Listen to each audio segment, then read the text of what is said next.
At 5:12 Moscow time on March 13th, 2026, absolute silence reigned inside the Air Defense and Missile Defense Control Center of the Southern Military District at Engels, 2 Air Base, Saratov Oblast.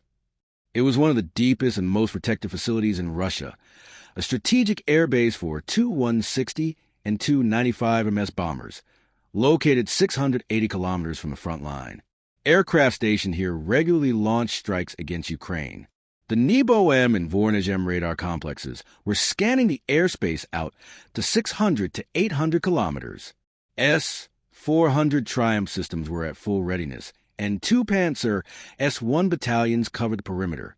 The base force exceeded 1,200 personnel, and an A-50U AWACS, call sign Skiff 7, was continuously on station at 9,000 meters, 120 kilometers to the north.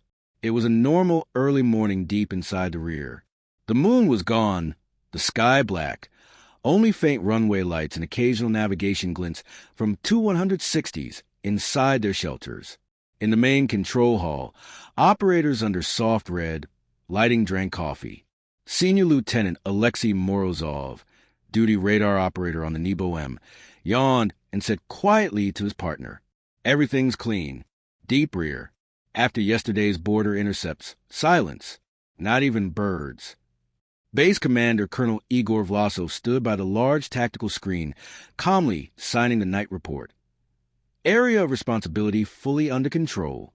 No penetrations deeper than 150 kilometers from a border. A sense of absolute safety was routine here. Engels, too, was considered one of the most protected places in the country. 680 kilometers from Ukraine. Layered air defense. Early warning. No one expected that in 9 minutes this confidence would collapse. On the Ukrainian side, at the HUR Mod Control Center in Kiev, Major General Kirilo Bunov personally issued the order at 4:58. Launch Ludiai-3, 1 reconnaissance variant. Mission: penetrate as deep as possible, no attack. Film everything. Show the Russians. Even their deepest rear is no longer rear. Let them understand. We can appear where they never expected. A Ukrainian long-range reconnaissance UAV Ludiai and 196, 2025 to 2026 modernization, range up to 1,800 kilometers. Composite airframe with RCS under 0.05 M superscript 2. Piston engine with noise suppression. 90O/IR package. Starlink satellite link plus backup inertial navigation. Launched from a secret mobile platform in Sumy Oblast at 5:01. It flew at 80 to 120 meters, using terrain, forest, and low clouds. Speed: 180 kilometers per hour. The route had been plotted through blind zones in Russian radar coverage, calculated using data from prior reconnaissance. No weapons on board, only cameras and a transmitter. The mission was pure demonstration of depth. At 5:14, the Nebo-M at Engels, 2 picked up the first odd return. Morozov straightened sharply in his chair. Contact in far sector 041. Altitude 95 meters. Speed 178 kilometers per hour. Already 420 kilometers past the border. At first, I thought it was interference from a weather balloon or civilian UAV. RCS is extremely weak, but it's flying too steadily. The control hall went silent instantly. Colonel Vlasov stepped closer to the screen. Classify immediately. Pars thermal and optics on target. That's not a balloon. Balloons don't hold a straight course at 180 kilometers an hour. 28 seconds later, confirmation came from 3 systems at once. Voronezh-M, long-range surveillance a weak but steady return. Skiff 7A 50U thermal, a clear heat spot from the engine, a ground electro-optical post, the silhouette of a low-profile UAV. Senior Lieutenant Morozov went pale. It's a Ukrainian Ludiai, modernized, recon variant. It has already crossed 420 kilometers beyond the border and is still heading straight at us. Penetration depth, 260 kilometers inside our territory. The situation escalated in minutes. 5:16. The target was already 380 kilometers beyond the border. The A-50U provided imagery, a low-gray silhouette nearly invisible against the night sky in visible light, but sharp in infrared. Officers began calling upward, to Southern District HQ, then Moscow. Vlasov snatched the phone. "Comrade General, we have a penetration. Ukrainian UAV in the deep rear. It passed every forward layer. How did it even get here?" In Moscow, the General Staff triggered a Level 3 alert. Air Defense Commander Colonel General Andrei Demon ordered, "Do not shoot it down yet. Track it. Record the route.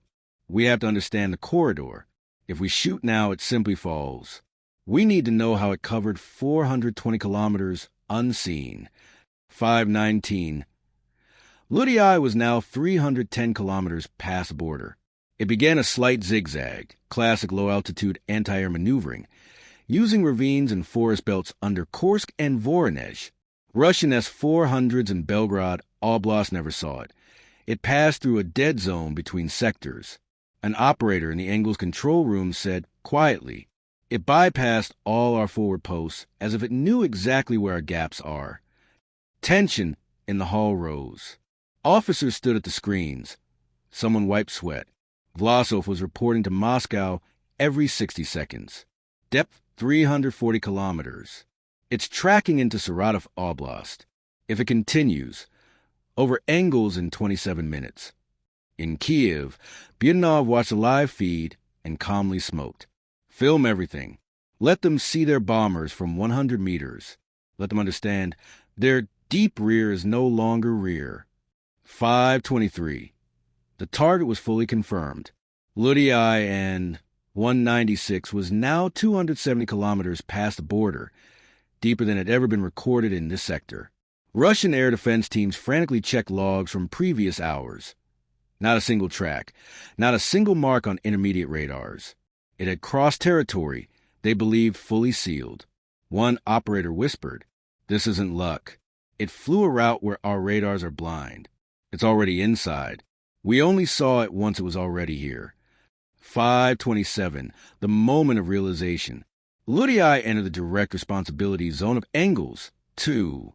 Distance to the airbase, 48 kilometers. Altitude, 85 meters. Now, even ground thermal imagers could see it. The A-50 sent crisp imagery. The drone flew steady, while its belly camera panned, filming 160 shelters, the runway, the S-400 positions. Everyone froze. Colonel Vlasov stared at the screen without speaking. "It's already here, 630 kilometers deep from the border. We only see it now. The question isn't what is it. It's how did it even get here?"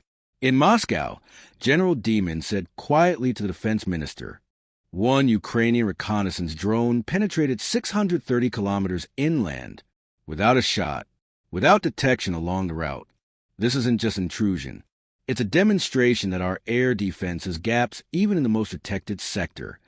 At that moment, Ludiai made a smooth orbit over the outskirts of the base. At 110 meters, 22 kilometers from the runway, cameras captured everything. 2 160s parked, SAM positions, the faces of soldiers looking up through binoculars. It did not strike. It simply showed, "I'm here, in the heart." 5:31. The drone began turning slowly southwest, still at low altitude. S-400 crews went to ready, but no launch order came. Too late, too close, and most importantly, the world needed to see the fact of penetration, not a smashed wreck on the ground. At 5:38, Ludiai disappeared from the Nebo M screens at 180 kilometers from the base, slipping back toward the border through the same blind corridors. Tension did not fall immediately. People stood at the displays for a long time. Vlasov said quietly into the report, "Today we did not shoot down a drone. Today we realized it reached where it never should have. Depth 680 kilometers. The question now is one, how did it do it?" In Kiev, Budanov summarized Operation Depth 13. One drone, 1,800 kilometers range. 0 losses. We showed even Russia's deepest rear is no longer rear. The entire incident lasted 26 minutes 47 seconds. Ukraine lost nothing. Russia lost another morning of sleep, and took another heavy blow to confidence in its own protection. The narrator closes the video with a low, calm, ironic voice over the hum of the drone's piston engine and tense orchestral music fading out. Today, the Russians learned that even in their deepest rear, 680 kilometers from the border, you can suddenly see a Ukrainian drone. Not an explosion, not a strike, just a small gray silhouette on a radar screen, already here. It passed every layer, every radar, every impenetrable zone, filmed their bombers, their SAMs, their faces, circled, and flew home. And hundreds of officers in the control center stood there asking one question: how did it even get here? We simply reminded you, your billions spent on air defense, your S-400s, your 50s, your Nebo MS against one Ukrainian Liddy are just a very expensive illusion of safety. This is our sky, even where you thought it was yours forever.